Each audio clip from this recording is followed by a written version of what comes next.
Hi everyone, Scrappy here, back with another marker video. And I had so much fun playing with my memento markers the other day. I thought, you know what, let me get out my Tombow markers. Because just like my memento markers, I bought these and I think I used them once, and I'm not really a marker person anymore.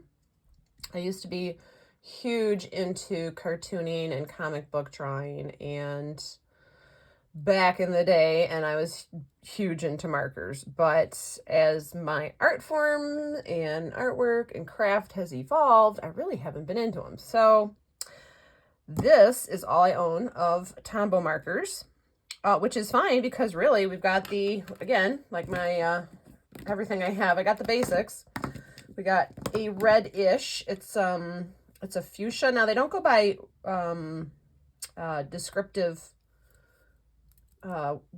descriptions, but they go by numbers. I don't know what the numbers mean, but that's what they go by. So we've got like a, what would be our red, but it's a dark pink, orange, yellow, green, blue, purple, and then a pink. So, I mean, we've got a good selection here.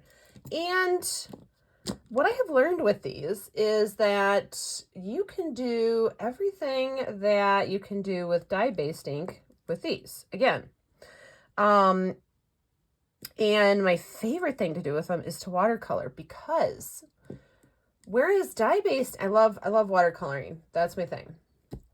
I love watercoloring with dye-based inks, but they do tend to really lose their vibrancy. I love watercoloring with watercolors, and those are great. They have great pigment now. Really have come a long way, but they're still very, what's the word? These are different. You're gonna see. I'm gonna do a watercolor painting with stamps. And the vibrancy of these and the workability, I think the workability is what makes this awesome, awesome. Because with watercolor, once it dries, you really can't go back and re-wet something and rework it, because all you can really do is either make it paler by adding water or make it darker by adding more pigment. And when you're watercoloring like a flower, you can't do things that are right next to each other because they're going to blend together. So you kind of have to do one petal here, one petal here, one petal here, one petal here. And my problem is I could get so fixated on a petal that I'll have a flower with 5 petals and each petal looks different. So that's kind of been frustrating for me as far as painting and watercoloring and things. So I said, all right, well, you know what, let's play with these. Because like I said, I've had them and I used them maybe once. So let me show you that why these are so cool. And like I said, for me, it's definitely the workability. I have a panel here of course, I put it away. It is Canson watercolor cold press 140 pound watercolor paper. Okay, so there is that. And I cut this to, it would be a 5x7 card, but it's cut to 4 3/4 by 6 3/4. So that when you put it on a 5x7 card base, it'll have a nice white border around it. And that's like my thing. That's my favorite look. So I've got that. I've got the stamp set we're going to use is from Altenew. It is called Persian Motifs. And from what I've been playing with these markers, this is going to be fun. And then there's also another stamp set that I was playing with that I'm going to try another experiment with. But I just wanted to get this video out there now while I was in the groove. So we're going to play with that stamp set. Because it's watercolor cardstock, cold press, and because we're using water and dye-based inks, I'm going to be stamping my image in StazOn. Now you can stamp your image in the markers themselves if you don't like the lines. I prefer, personally, especially doing something artistic and fun like this, I like the dark outlines. So we're going to do that. But because we're going to stamp StazOn onto cold press watercolor cardstock, I do have my stamping platform here to make sure I get good multiple dark impressions because I like them really, really dark. So I'm going to put our cardstock in here. Now, I'm envisioning this as a finished card. So I'm just going to stick this in here and, you know, put the magnets down. And I really think these would be cool kind of going along the side of this panel. So let's play with these stamps. They're really fun. Let me move this over. Like I said, I think these are going to be fun to play with these markers. They're good. There's good area for coloring. So let's try, put this one in this corner.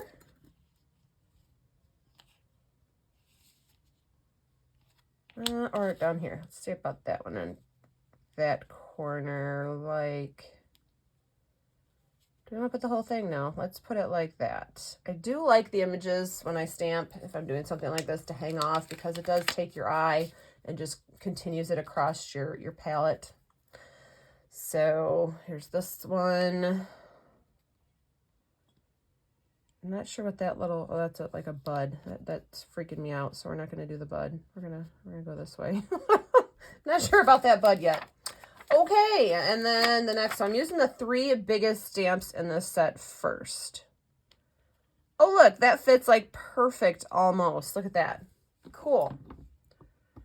All right, so this is going to be a good bit of inking here. And I know I'm going to turn it this way so that you guys can see my inking process. There we are. I'm trying a new position with my camera, so I know things might look sideways. I don't know how they're going to look, actually. I'm just trying it. Just trying it. I finally got a good arm to hold the phone, the phone that I film with. So that's why we're trying different angles.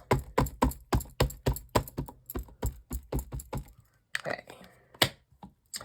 And this is not an edited video. This is being recorded live in front of a cat studio audience. See, that's what happens with watercolor cold press, which is fine. You just gotta ink them up a few times. And my StazOn here is pretty nice and juicy, so I know that it's not running out. I just did this with the stamps I was playing with before. So here we go.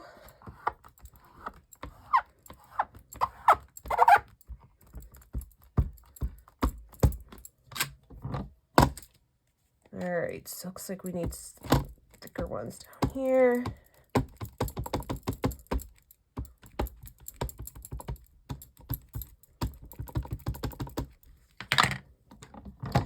I know that there's other inks out there on the market that are good for dye-based ink coloring, watercoloring, but honestly, I have been crafting for so long, and when I got into this, StazOn was the only one out there. So I got used to StazOn. It's just what we did. That was it. 25 years ago. That was it. Just StazOn. So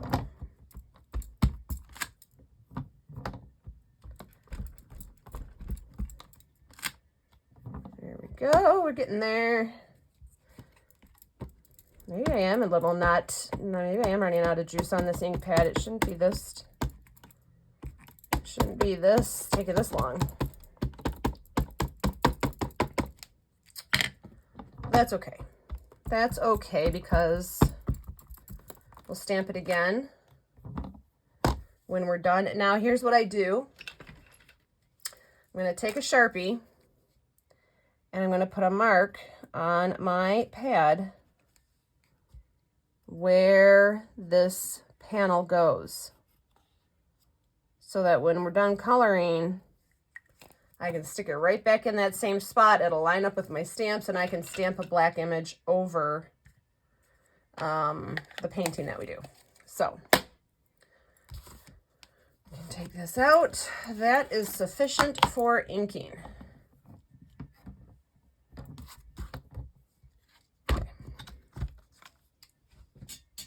All right, now to paint with these.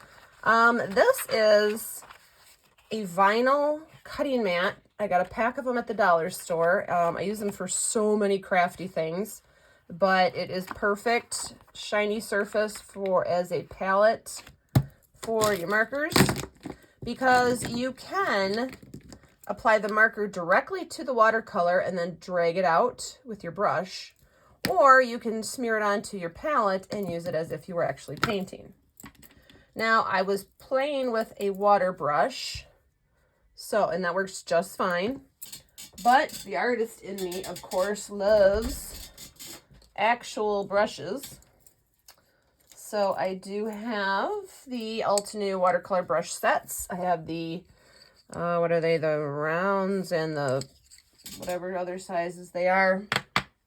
But these are the three that I use the most. So we're going to stick with those. Maybe we'll use the water brush. And I'm going to turn it this way. And let's move all the brushes first of all.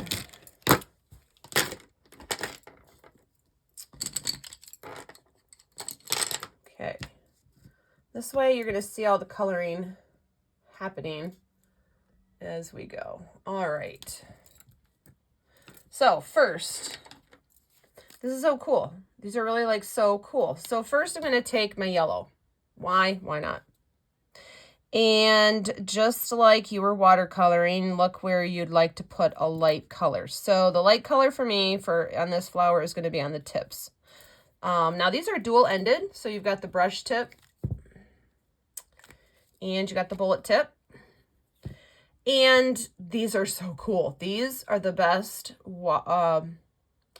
dye-based ink marker bullet tips that I've used, because they get right in there. They're actually, it looks like a thick bullet tip, but it's actually very, very thin. So it gets right in there, so I can get into those details with my color.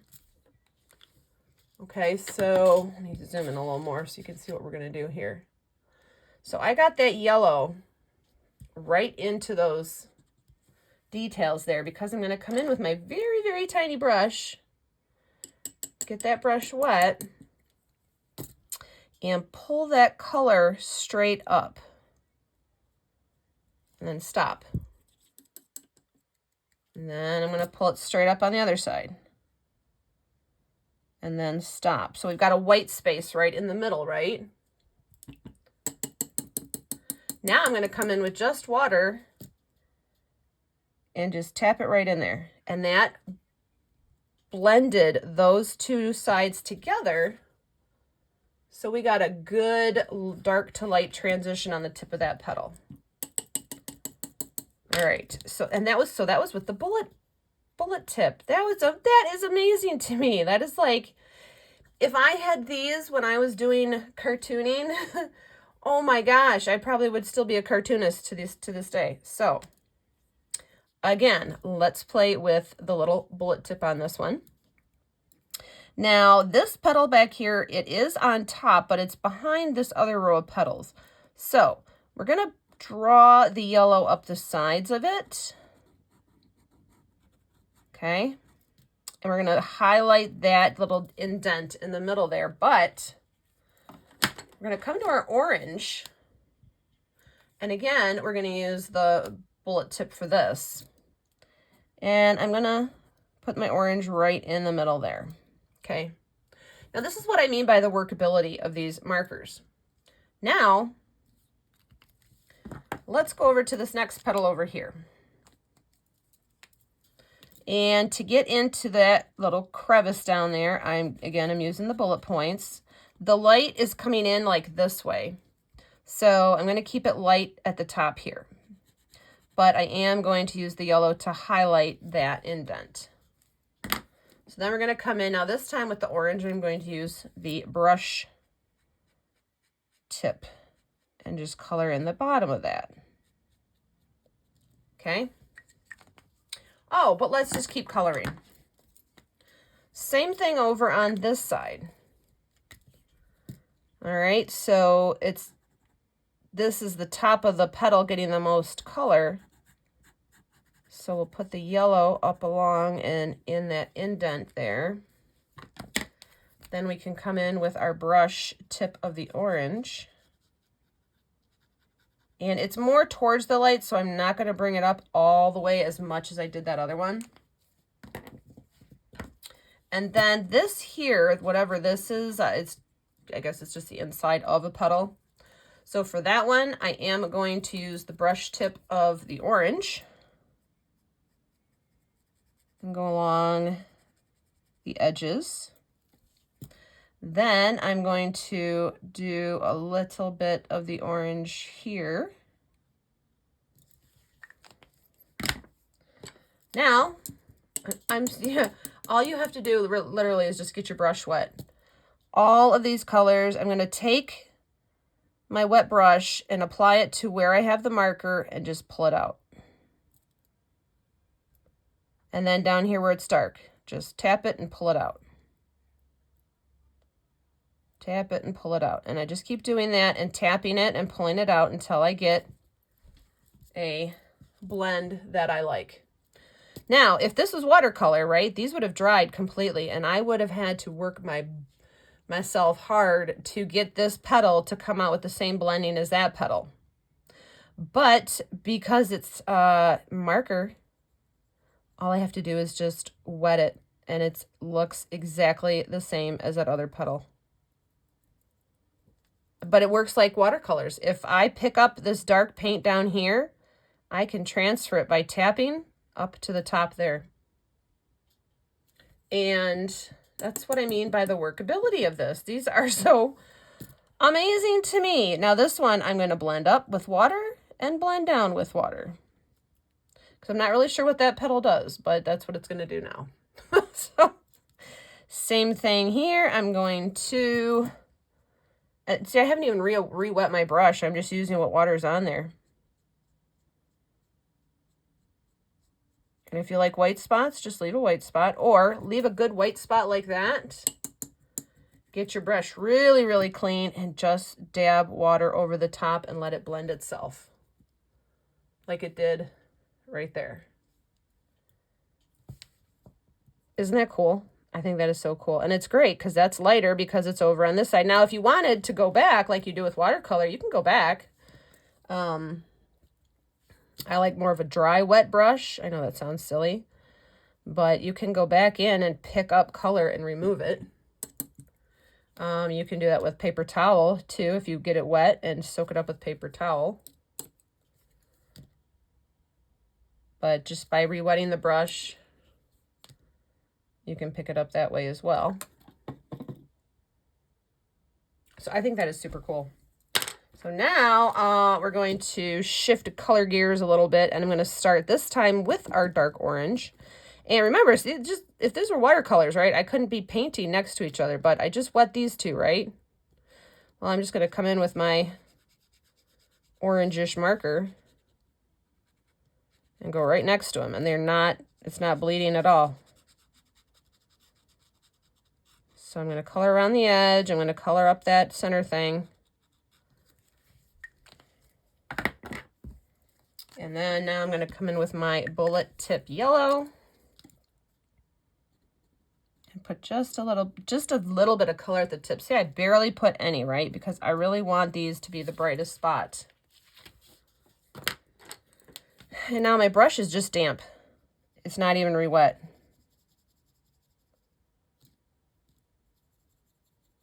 And there we go. Just blends it right together as if I was painting with paint.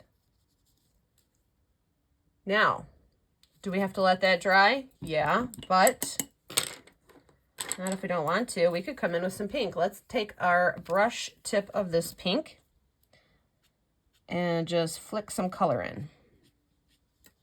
And I'm treating this like a shadow. I'm going to do it on these outside petals.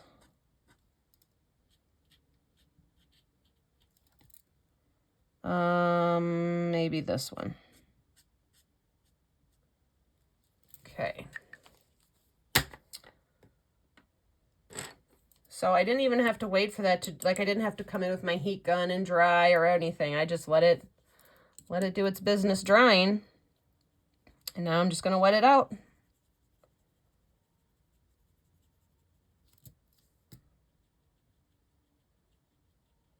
I think that is so amazing. That this has got to be, this for me has been a game changer, is the workability of these. Now, going outside the lines, that is not the marker's fault. Obviously, that is my fault because I'm excited and I have one really dry contact. But isn't that cool? Doesn't that look so pretty? You can see it's still wet, but I put that color on there. I love that. So now, that's the orange one. Let's play with the pinks. These pinks, first of all, this pink is so vibrant. So I want to come down here and I want to do this pink. It's kind of the same petals as that one. And also what's cool about this is the speed. The speed of this, the coloring of this, it goes as fast as watercolor. Like, I'm a lazy watercolorist.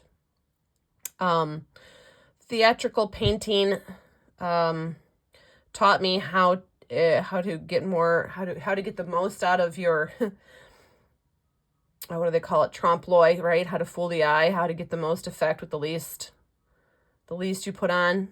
Anyways, that's kind of how I watercolor. I spent so much time learning painting like that's how I took to oil painting, watercolor painting, acrylic painting, and all that.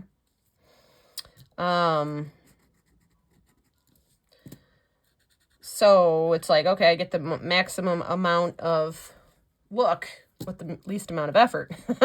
So this, using these markers, for me is amazing because look how fast it's going. And actually, I got more detail because I was able to work the whole flower, not just the petal, not just one petal at a time.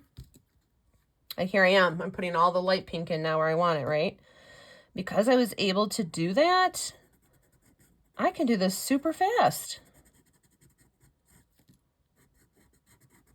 I mean, I've never been a person who likes to, okay, yes, cartooning, animation, yeah, I know. That was my thing. But I still don't like stamps that are very images like, you know, chipmunks and snowmen and all that stuff. I've never really liked those because I think it was just too much of a pain to color. Even with markers, I am not good with alcohol markers at all. Not kidding. I can do them. I can use them. Not proud of the results. So these, however, love it. And these little, I guess these are petals out here, so I'm going to put these out here. And then these ones are a darker petal. I can't tell what's a leaf and what's a petal, so, you know, on an image like this, you do your best and what is in your crafty little heart. Whatever it's telling you to do, that's what you need to do with this image. I think it helps. The fact that I can go in and lay my color down now where I want it first, wet the whole thing. Then I can go back in and add my details. I think it helps. If you're just learning how to color, I think that's a very, very good advantage of having these.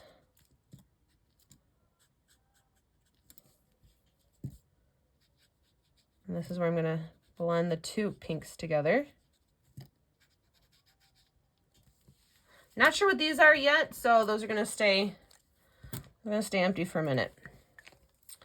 So the trick is, of course, not to just ink or wet over the whole thing. The trick is just to ink where you want to ink. Look at that, it blended out. Isn't that pretty? Oh, I love it. The colors are so vibrant.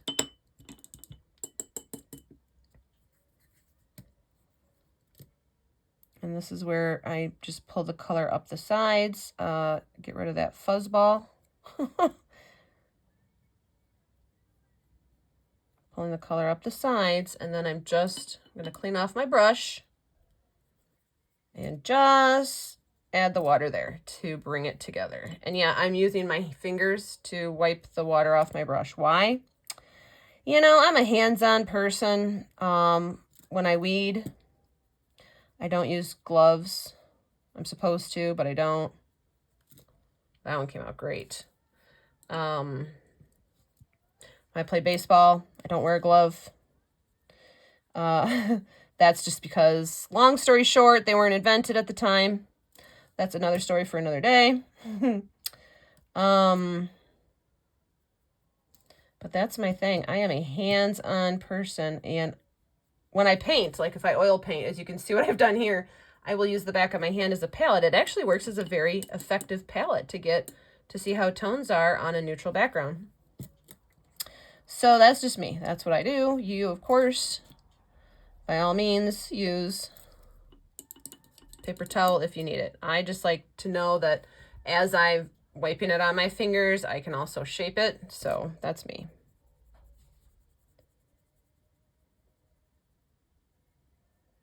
And I am scrubbing, of course. Here you see me scrubbing. That's to move the pigment a little bit further where I want it.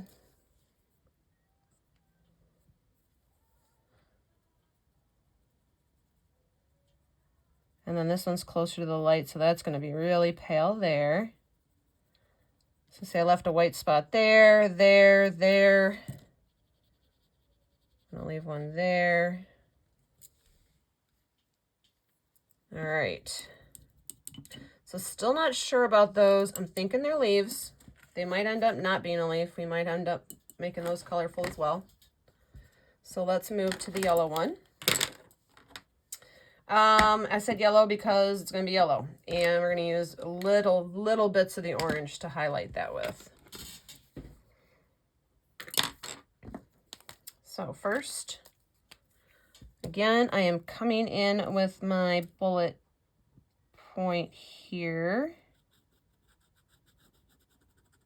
I want to try and get this to be as this isn't like yellow. This is just the only yellow I have. It's kind of an orangey yellow. So to get this to be as vibrant as I can get it to be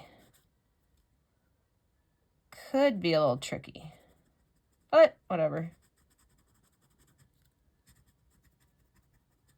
Because what's also cool is once you're done, come in with colored pencils and then really add some detail.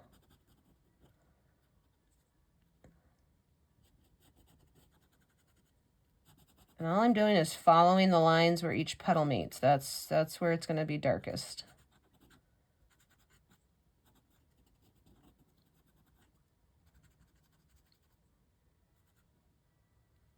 Okay, so I'm not doing these background petals here yet. This, and this. I'm not doing those yet. Just want to see where we're at with the vibrancy of the yellow here. Now, because I want this to be as light as possible, I am going to always keep drawing the color up towards the light source.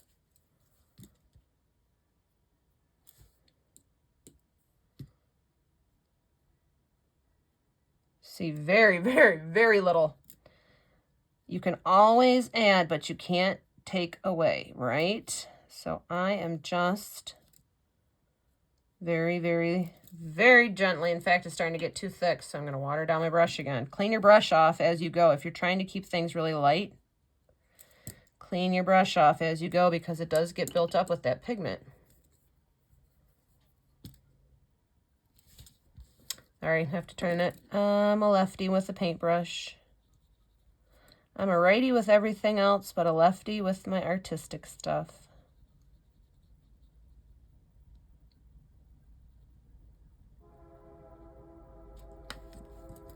Okay, so there's not a lot of detail happening on, or shadow happening on this, but like I said, I want it to be more light.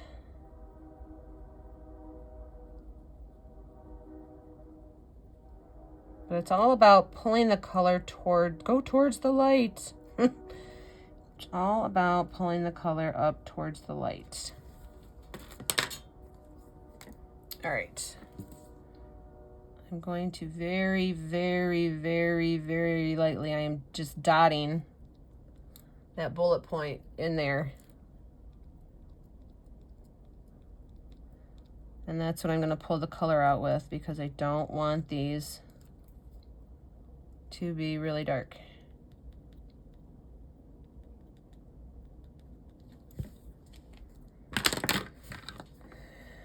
I'm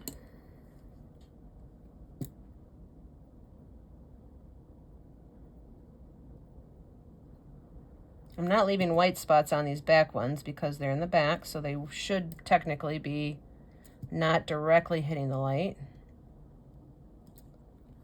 All right, cool. Cool, cool. All right, now let's play with the greens and the blues, and we might even throw in some purple to get us some leafy shadow colors. Oh, there's a flower there. Ooh, pink, orange, yellow. Let's make that one a light pink like we did that yellow. Let's do this one here. There's a little bit there, right? Let's do a light version of this like we did a light yellow there. Although that little tendril there, that's gonna all be pink because it's such a vibrant pink. I really love this pink. Okay, so bullet point definitely for this. I am digging these bullet points. I'm gonna put some color at the tip because these tips are kind of tilted back against the light, so there's gonna be some color there.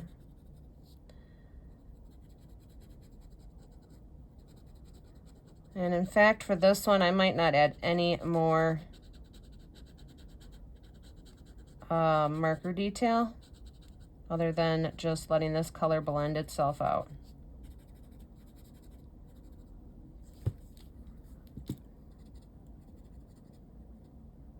Okay. Okay. All right. Start with the inside petal here. Drag that color up towards the top. And then I'm going to drag these colors up. And these colors up. And then these colors up. And this one down. So these ones are meeting in the middle. And then I'm going to put just some water there to let that bleed out. And these ones, I'm going to scrub pretty good to get a little bit of darkness in there. Okay, there we go. Cool. Now, let's get the green on. Now, for this, let me show you how to use the palette. So this is fun. So I'm going to take my green and here goes. Rubbing it on my palette. Then I'm going to take some blue.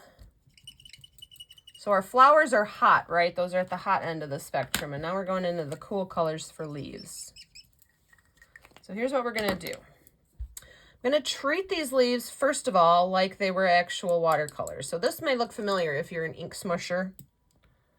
All right, so I just smushed my ink onto my palette. I got it wet with my brush. And I'm just going to layer it on. Now this is a base. That's why I'm just layering it on, and I'm not,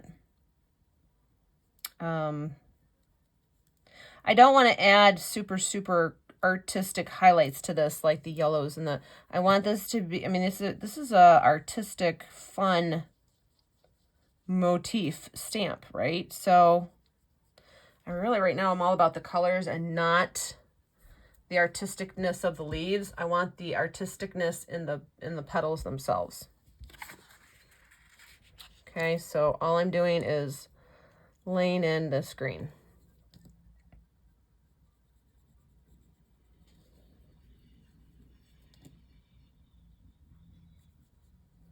We will go back shortly and add some solid shadows.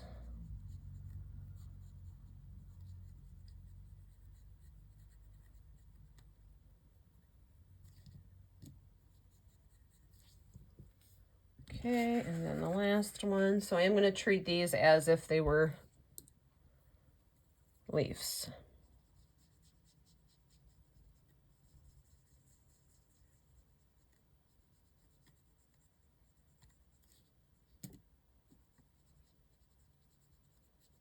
So I am using size 0 of the watercolor brush, just FYI.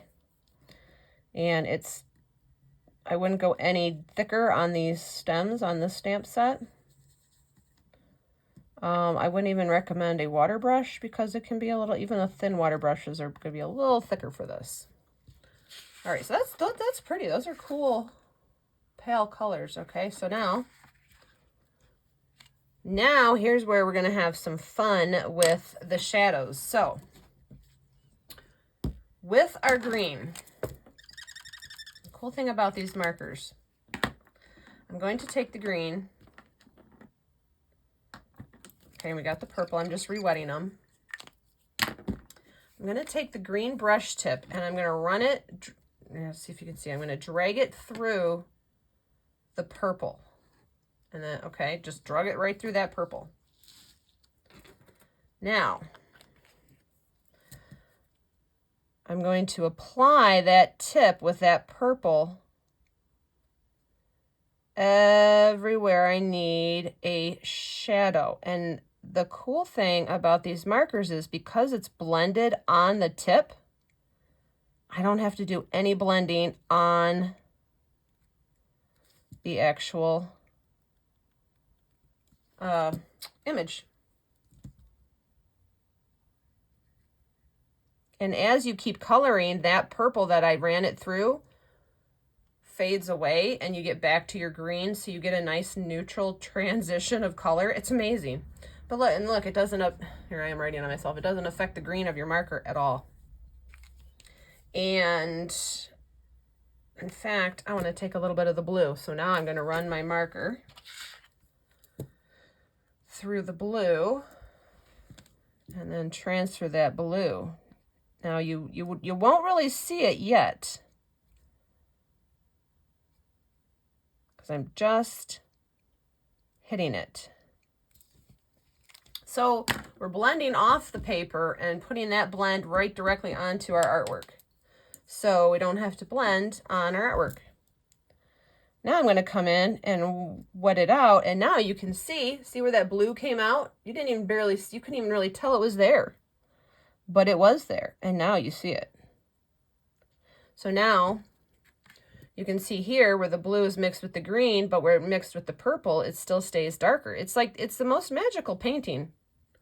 Honestly, I really am amazed with the scientificalness of how these brushes can blend on top of each other like that. Okay, so now I'm going to do the same thing on these ones. And I think we got enough green. Well, let's put some more. And purple. Okay.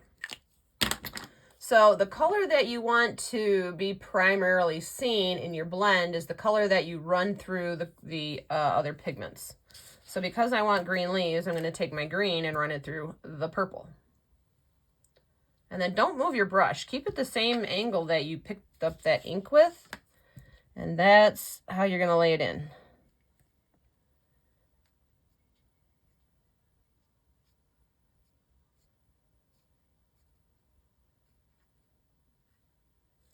And then, of course, as you use it up,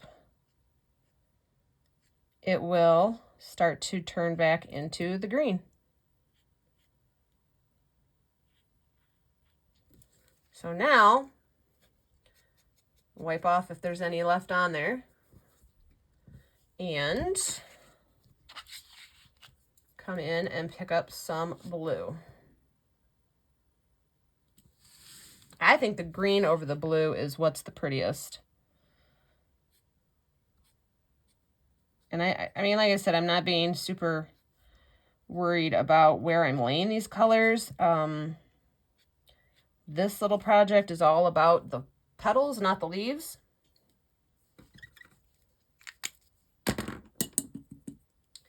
Okay, and now we just come in with our wet brush and blend them out.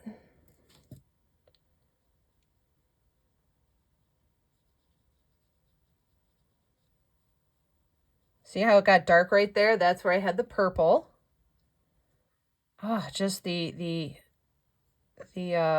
options with these are flippin' amazing. Look at that color. And they're so vibrant. They're, like I said, they're not like watercolors that lose, or painting with dye-based inks that lose their vibrancy. All right, we're on our last petal. This is going to be a short video here. I just wanted to be able to show you guys what is super cool about these. So I am adding more blue and purple to my palette.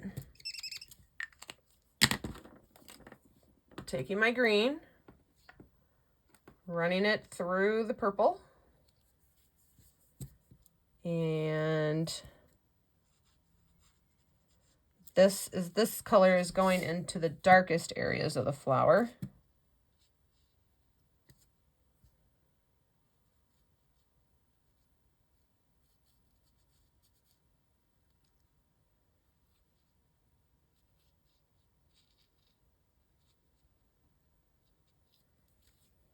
Now, I'm going to take that and run that through the blue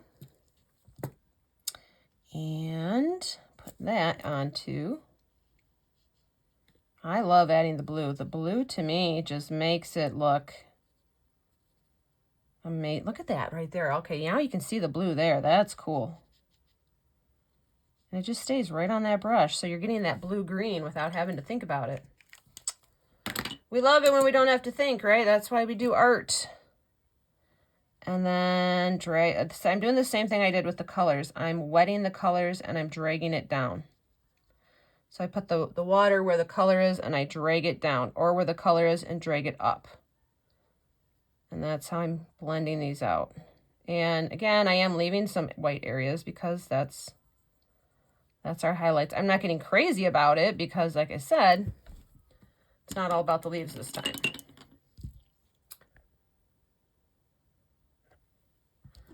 All right. Now, will I go back and play with this? Yes. Should you follow up on my Instagram if you want to see the finished product that comes of this? Yes, by all means. But I hope you like that. I hope you try these because if you're like me and alcohol markers are not your thing, watercoloring you're kind of lazy with, this doesn't look like I was lazy at all. I love it. All right, thanks guys. I will see you on a next video, and who knows what we'll get up to. Thanks for joining me. Bye.